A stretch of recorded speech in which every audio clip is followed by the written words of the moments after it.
So the chapter 6.3 notes on triangles. This is page 3. We are going to use the properties from page 2 on similar triangles to solve for missing sides. Now, I am always going to start because the more you can visually parse out, less work your brain has to do. So if I've got triangle ABC is similar to triangle DEF, I know that angle A and angle D have to be the same size. I know that angle B and angle E have to be the same size.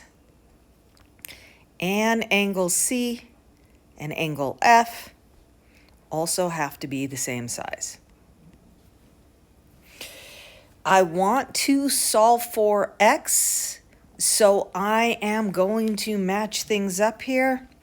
I'm going to write X over, and X is the side between my single arc and my double arc on triangle ABC. That's this side, length 25. The other side that I have labeled is EF between my double arc and triple arc. That's 28. I'm going to make sure that goes in my numerator because that's where my X is and those are on the same triangle. If I'm lucky, let's see, double arc, triple arc, that is the other side that's labeled. That's 20. I am going to go ahead and reduce this side just to make my life a little easier. I'm going to divide both numerator and denominator by 4. I get X over 25 equals 7 over 5. And I am not going to go ahead and multiply by 25 on both sides. I'm going to look for the relationships. So to get from 5 to 25, I got to multiply by 5. Which means in my numerator to get from 7 to X, I would have to do the same thing. 7 times 5 is 35. I know here that X equals 35. I am going to start by marking up my other two triangles the same way. I've got angle A. It's got to be the same size as angle K. Angle G is the same size as angle X, and angle M is the same size as angle D, and that is just using the similarity statement to line those up. Let's start with, side XK. If possible, I do want my variable in the numerator, so I'm going to write that as X plus 3 over. Between my single arc angle and my double, is this side the 32?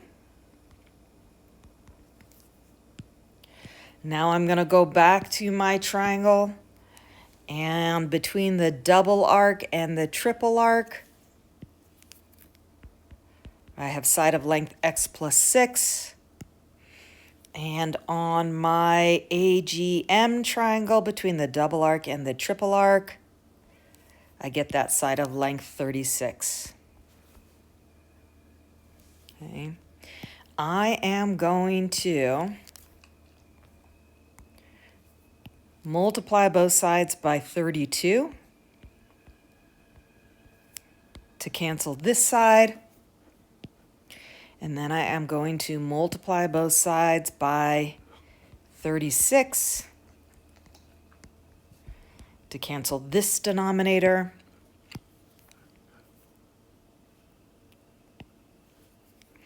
I end up with 36 times X plus 3 equals 32 times X plus 6. Do I have room over here? I don't. Did not plan that well. I have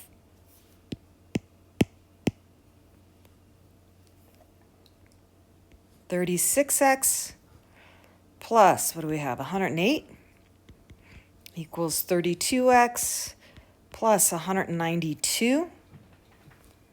I'm going to subtract 32x from both sides. I get 4x over here. Subtract 108 from both sides. I get 84. Divide both sides by 4, and I get x equals 21. Okay.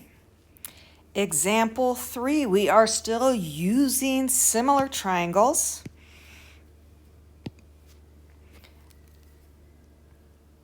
Anytime we have something leaning up against the wall, we assume the wall and the floor are that 90-degree angle. Keep in mind all 3 angles in a triangle have to add to the same thing.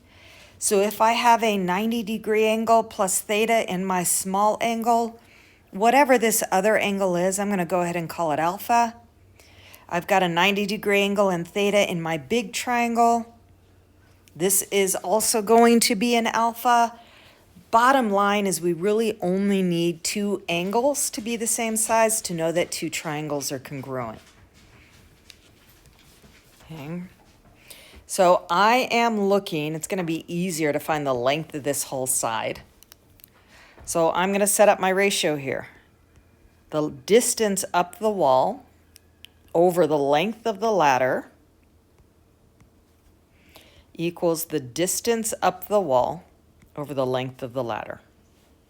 I'm going to go ahead and reduce that right side just to make my life a little easier. And then I'm going to go ahead and multiply both sides by 25 to clear that denominator. 25 over 25. I get x equals 25 over 3, which is 8 1/3 feet, which is 8 feet 4 inches. Okay, now, a lot of times we get through all the work, we assume we're done. Notice here, this asks how much further up the wall will that ladder reach. So I've got 8 feet 4 inches minus my original 6 feet.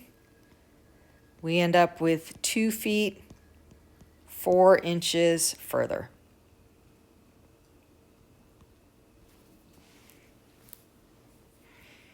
Our last one, example 4, we have 2 people standing on opposite sides of a small river. Well, you guys can read this. I don't need to read it for you.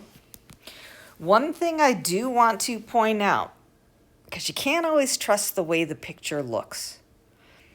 All 3 angles in our triangle have to add to 180 degrees. I have a right angle. That chews up 90 degrees, which means my other 2 angles have to add to 90 degrees. If one of those angles is 45, the other angle has to be 45 degrees as well. So this is an isosceles right triangle, and even if it doesn't look like it, the length of our bridge is the same as the distance across the river. So the length of the bridge is also 40 meters. Okay. I can now use the Pythagorean theorem. 40 squared plus 40 squared equals x squared. We're going to square both of our 40s and get 1600.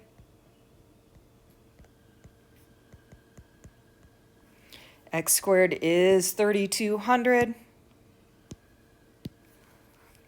To get rid of that square, we take the square root of each side, and x equals 56.5685. So x is approximately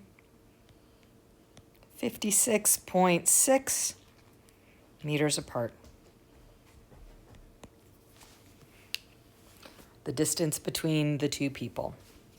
Okay, so let me color code our answers here.